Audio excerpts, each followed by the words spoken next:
These are Vidal grapes that are about 2 years old, and I'm going to show you how to prune if you want to prune for a high cordon. Join me.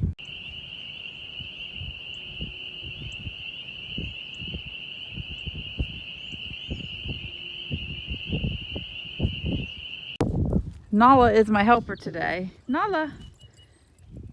Hi, pretty girl. She's a Norwegian Ridgeback, and she is the most energetic dog I've ever met. She's only about 6 months old, but let's get back over here. So if you're pruning for a high cordon, you want the cordon to actually be across the top wire here. And if you look through, this is one that I pruned, probably yesterday or the day before, the next row up.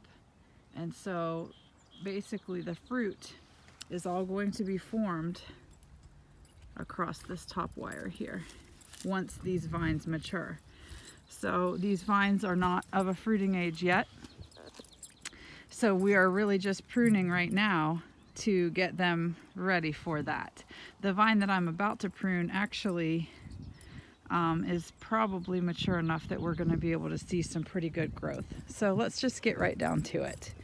Obviously we want to have 2 trunks, and we can see those, but the grape did a whole lot of growing throughout the season, so we don't want all of this side stuff being a distraction to the grape. We want to direct it to grow where we need it to grow, and we're going to do that through pruning.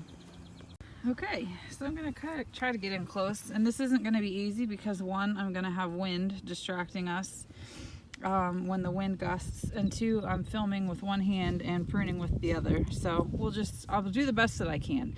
You don't have to get rid of these types of things. These are like the little curly cues that grapes put out and that grab onto anything, and once they do, my golly, it's a mess. I just like my vines to look nice and neat. So we're going in on this first the first big cut that I'll be making, which is right here. There it goes. Okay.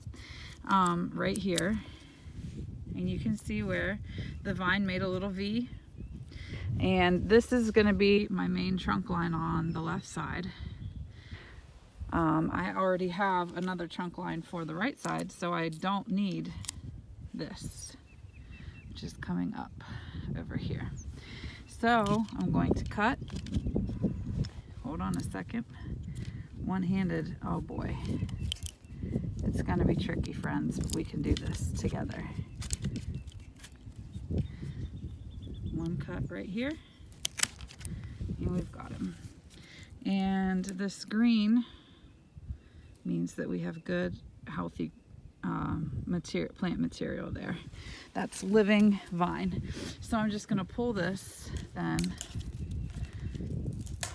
off of the fence and set that aside to be disposed of. We have had anthracnose, we have had downy mildew, and so plant material for us, we can't just leave it laying on the ground like this. When I am done with all of this pruning, all of this stuff is going to have to be picked up, and then we move it to a burn pile. Just the only way that we know of that we can dispose of this stuff without potentially contaminating other plants with disease that might still be living in those tissues. Okay, so I'm just going to keep pruning everything excess off of my 2 trunk lines all the way up to where the cordon is going to be, which is the top wire. So just keep on going here. This is having a really hard time focusing in on what I want it to focus in on. Here's another one that I definitely want to get rid of. So you can see I'm not cutting into, focus. I'm not cutting into like too tight against the grape. Focus, please. There it goes. I'm giving it a little bit of space. It helps the plant to heal.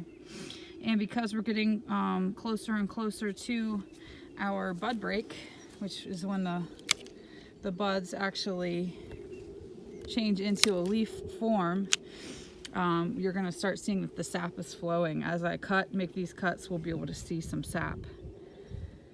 Go ahead, focus in. There you go. There it goes. There's one. Here's another. You can see that green healthy tissue right there. Yeah, that's what you want. So these grapes wintered very, very well.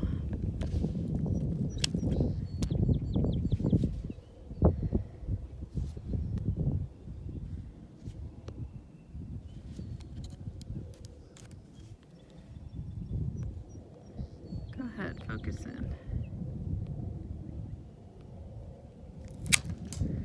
All the way up.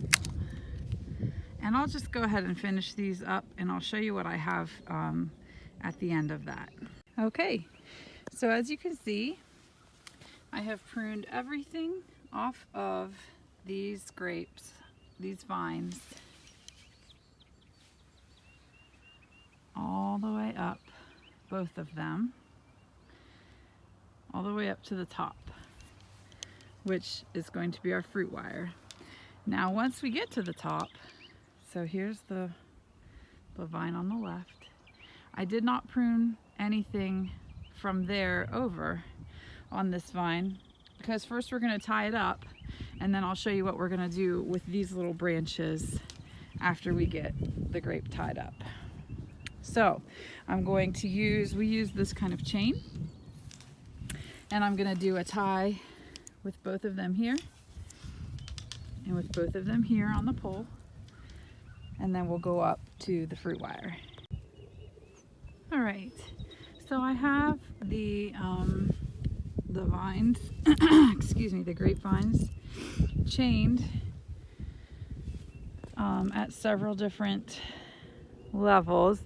The purpose here is that you want this section of your vine, the trunk, to be as straight as possible, because as these grapes grow and mature, they're going to get huge around and become very gnarled, and they'll start growing however they want.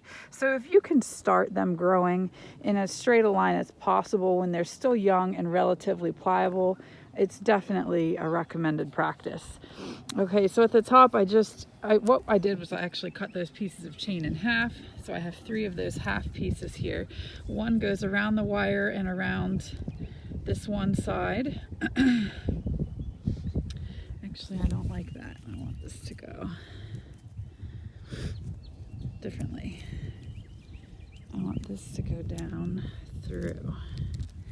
So I want it to go this way and around. Oh, this one-handed thing is for the birds. Hang on. So the one chain goes around the right side grapevine and the fruit wire. Same on the left side. And then I put this piece of chain between them to keep them kind of centered as we then go. And we're going to start bending the vine down to the fruit wire, okay? That's next. I've taken those 2 lines and I've bent them over gently. You don't want anything breaking.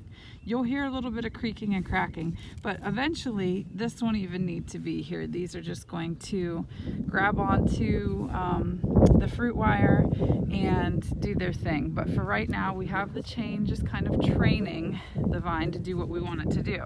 So next we're going to prune, and you're going to count buds.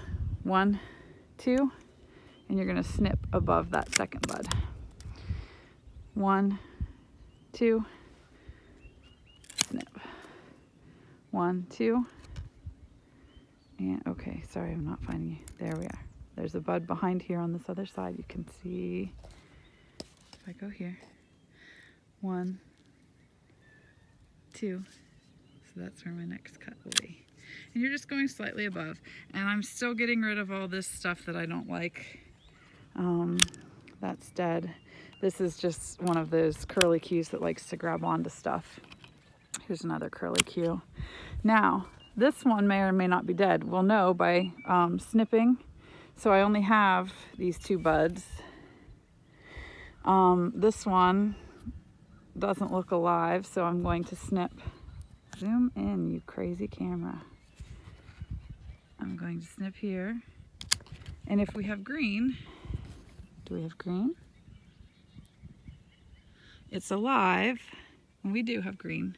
So this one is alive. So this bud is good and healthy. If it was brown, I'll show you what that will look like right here, because I can see that this whole thing is dead. The kind of grayish cast that it has, but I'll go ahead and snip it so you can see what that would look like. So we're gonna look at the tissue here, and that is very brown. So we're gonna just take that all the way back to the original bud, which is right here on the actual vine. This is disease damage from anthracnose, unfortunately. Okay, I'm just gonna keep going until I've reached the center. So the center would be from the middle of this vine that has yet to be pruned in this one. I'm gonna go straight up, and that's gonna be my end of this vine right here. And we need to have dead wood for the other stuff to grow off of. Zoom, come on.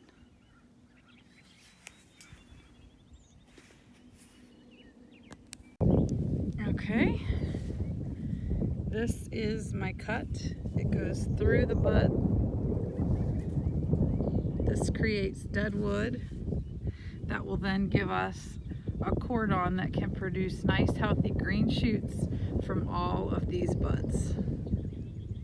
Okay, we can come back and check in with the same vine again a little later in the spring and show you exactly what it looks like. It's going to be crazy, I'm sure.